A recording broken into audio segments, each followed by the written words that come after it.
Hey, what's happening everyone? This is George being here, and tonight I'm reviewing a movie that has been made in the mid-1990s that I believe not many people today may now hear of. That movie I'm talking about is the 1995 submarine thriller, Crimson Tide, which was directed by the late and great Tony Scott, and stars Denzel Washington and Gene Hackman, and was also produced by action juggernauts Don Simpson and Jerry Bruckheimer. I figured since it has been 20 years since this film's release, I thought it would be nice to celebrate its 20th anniversary with a review for it, hopefully to attract more attention about this movie. Here goes. Crimson Tide is an underwater action thriller set on board a nuclear submarine, as it is also essentially a political thriller, as it shows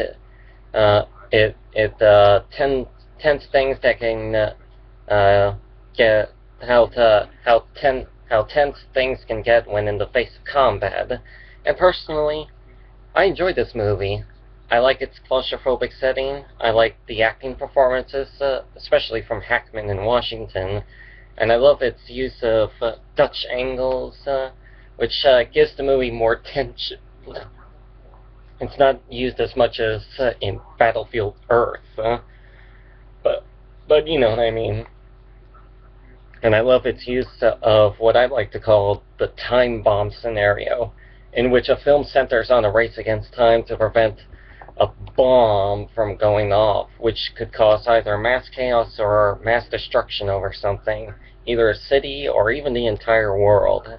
Perfect examples of this are other movies such as the movie Angels and Demons, or The Rock, or Broken Arrow, or even the 2010 train movie Unstoppable, which was also directed by Tony Scott and starring Denzel Washington.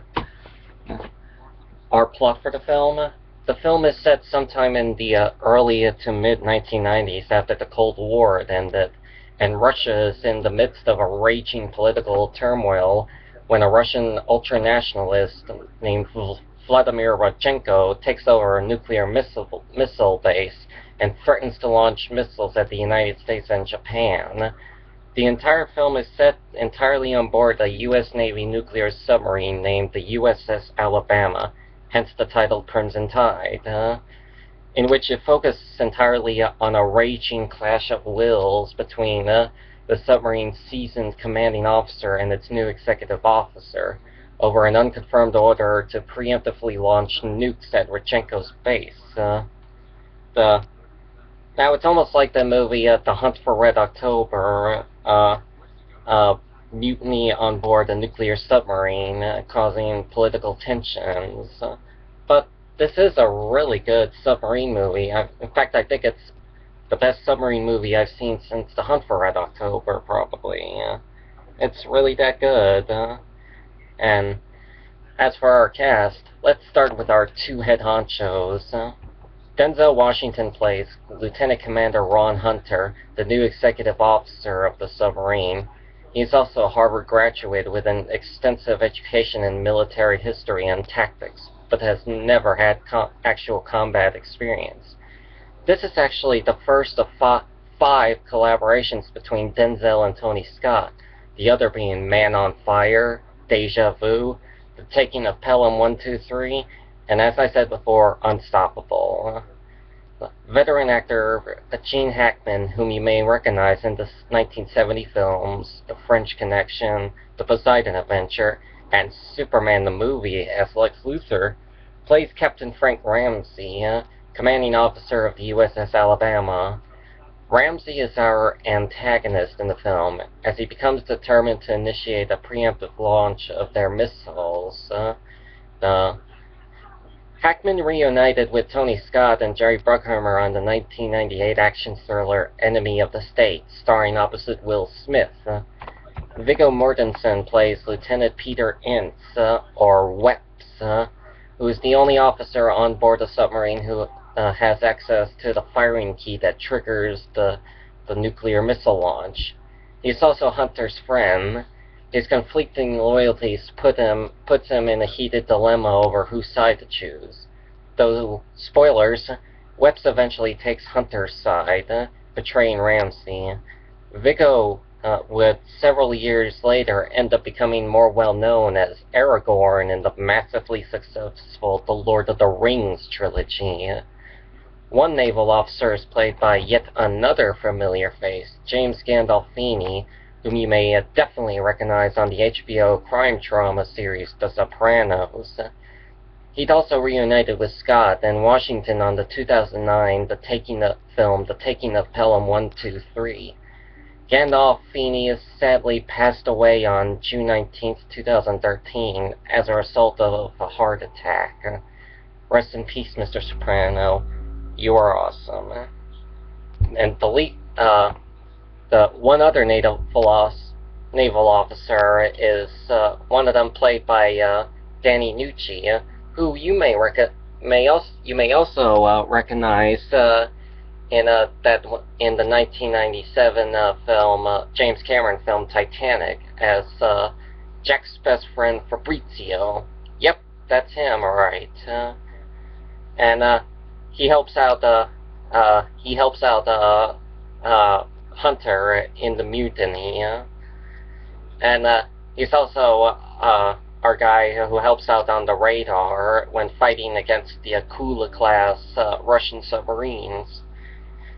And believe it or not, but I swear to God, Steve Zahn and Ryan Phillippe are in this movie in small roles as low-level sailors.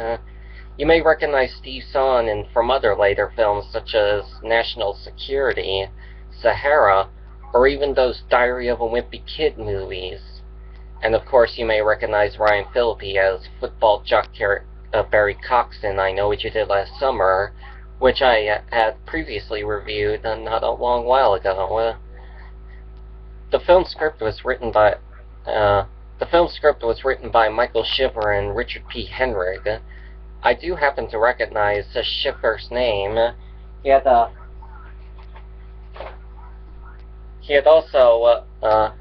apparently also written the script for the 1997 action thriller The Peacemaker, starring George Clooney and Nicole Kidman, and was directed by Mimi Leder, who had also directed Deep Impact. The film had also been given additional writing by an uncredited Quentin Tarantino, most of it being the pop culture reference-laden dialogue, including the Kirby vs. Mobius Silver Surfer moment.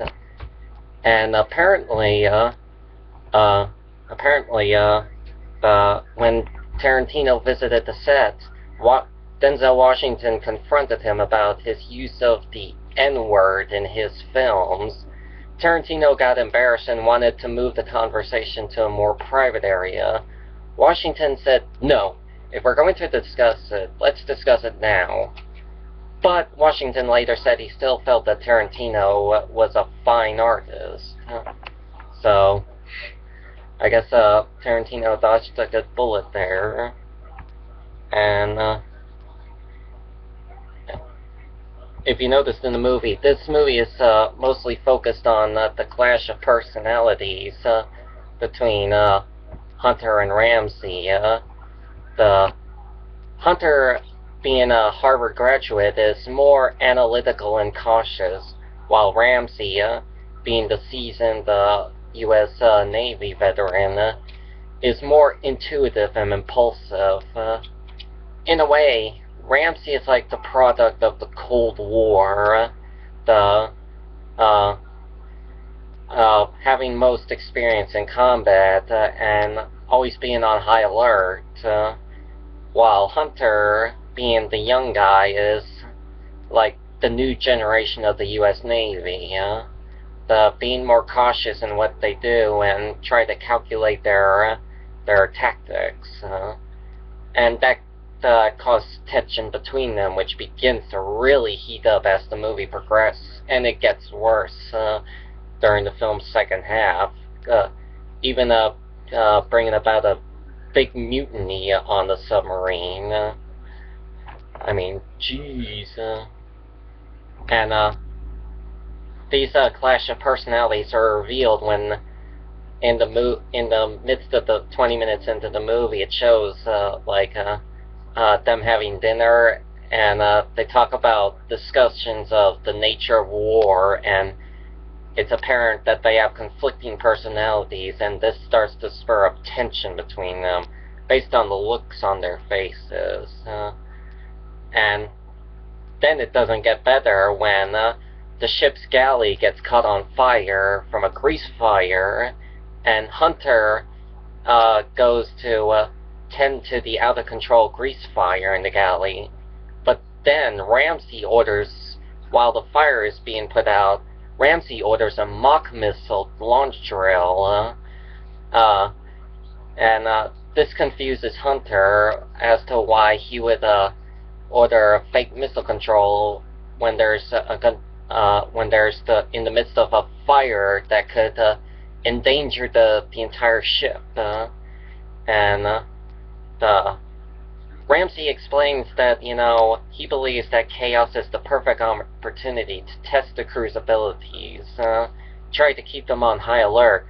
But Hunter fears that crew morale will suffer due to constant testing and failure.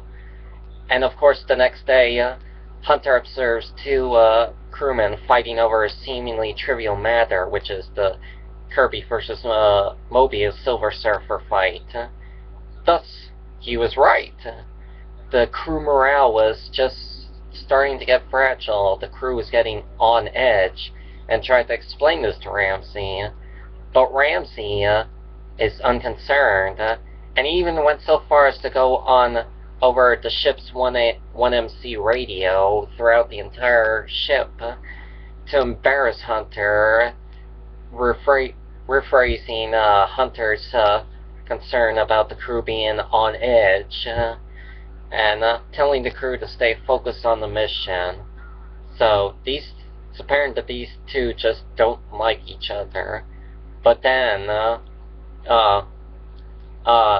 they get an EAM message ordering the launch of 10 of their missiles on the Rechenko space, based on satellite information that the Russians' missiles are being fueled, and it would take 1 hour for the missiles to be fueled.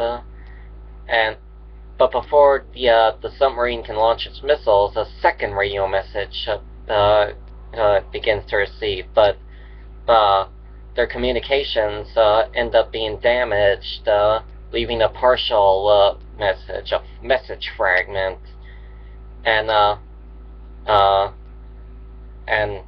Ramsey still decides to proceed, but Hunter refuses to concur.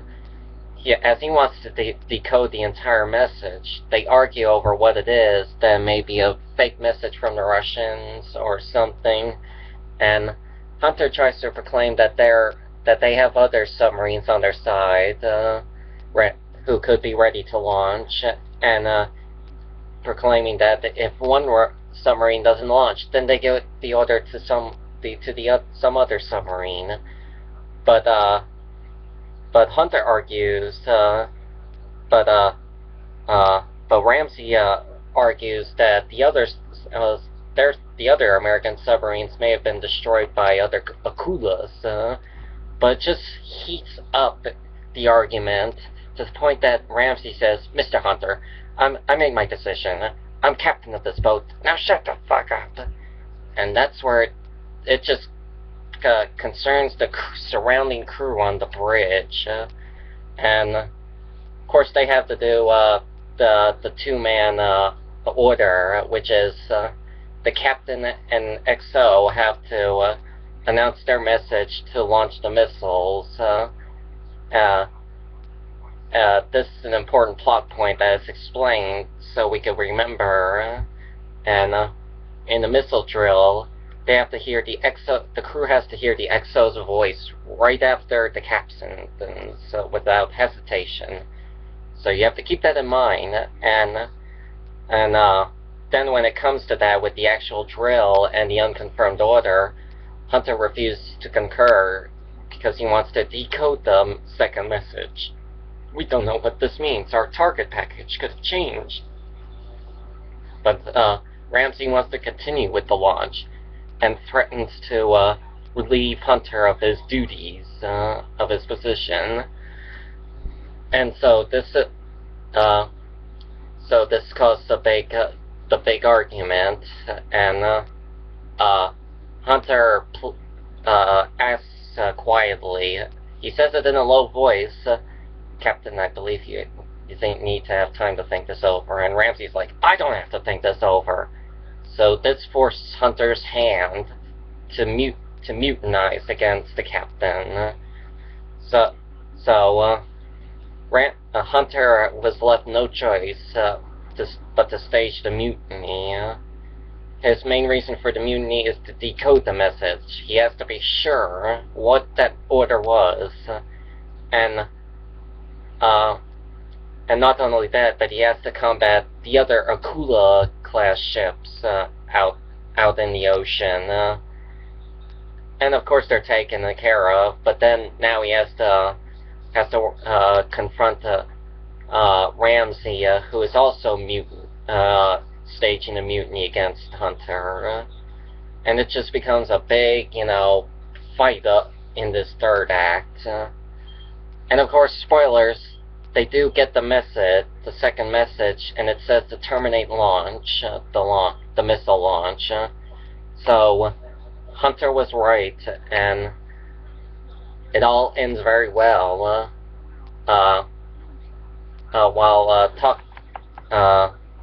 While back in I think Pearl Harbor, returning to base, Ramsey and Hunter are parked before a naval tribunal to answer for their actions.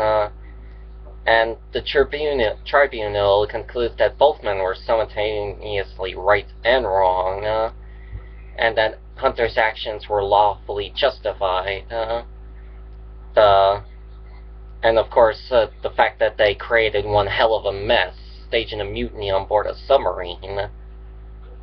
But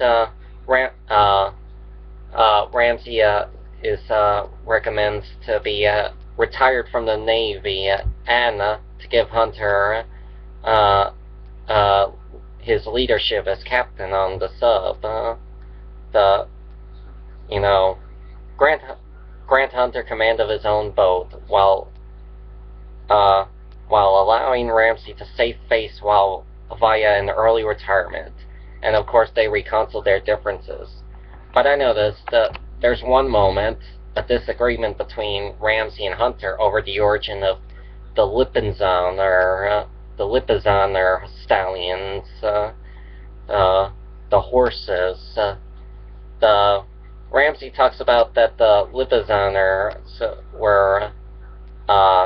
believes that the stallions are Portuguese, and that they're black. This makes Hunter smile, then counteract by saying that the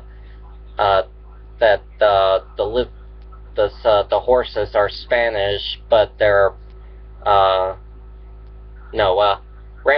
Ramsey says the horses are white.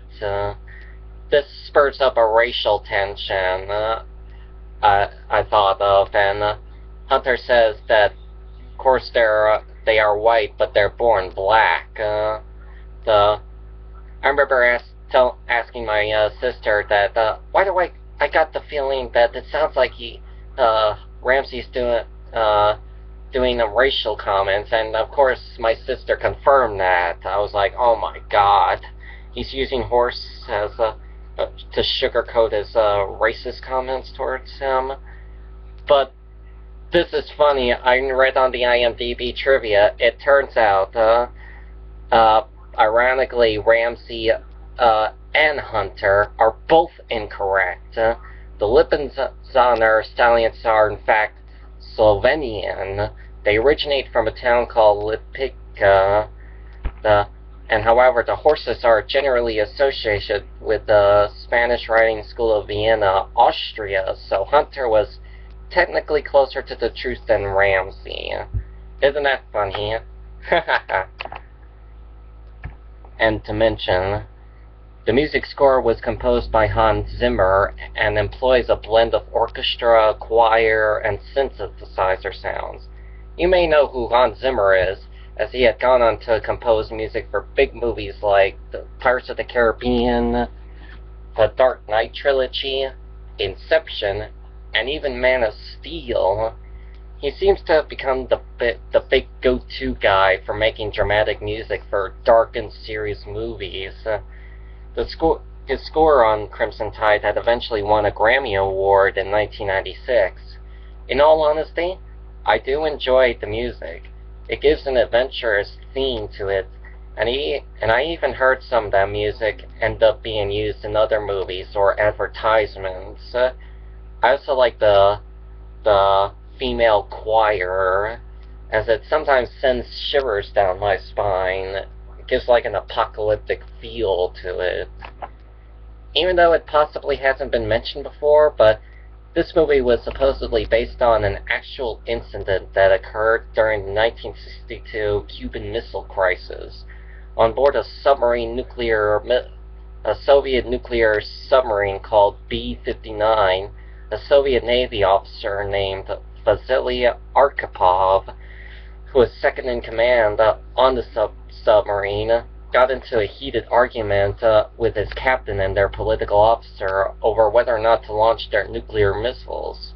With Arkhipov being the only one who was against the launch, they were also hiding in deep waters from American ships, but it was too deep to monitor radio traffic, so the sub's captain felt that war had broken out up there and wanted to launch. But Arkhipov eventually persuaded his captain from launching a nuclear torpedo, so we can all thank Arkhipov for preventing World War III. The music was finally released on May 12, 1995, and it grossed $91 million in the US, and an additional $66 million internationally, thus totaling to $157 worldwide, against a $53 million budget. So the movie was a success.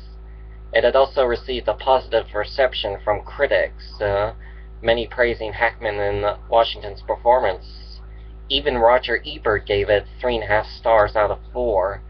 Some people have cited the film as a boys' movie, and rightfully so, since it primarily features a male cast throughout the entire film, and focuses on the U.S. Navy, and it is a good movie for guys alike. It has even gotten an IMDb rating of 7.3. Wow, that's good. And supposedly, by me, that for the past 20 years, Crimson Tide seems to have been forgotten about, and there are only a rare dozen people who know about this movie, so it seems that it has gained a small cult following.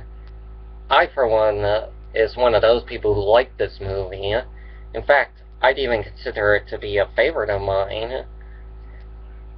I remember back in early 2012, there was news that Denzel and Scott were going to work on a 6th film, another submarine thriller titled Narco Sub, which was to be about a disgraced American naval officer who is forced to pilot a sub carrying a payload of cocaine to America.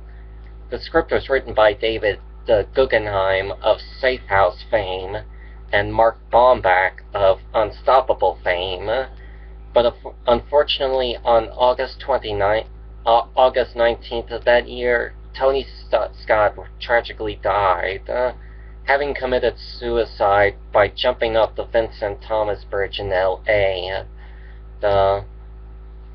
Scott's suicide also caused Denzel to drop out of the film.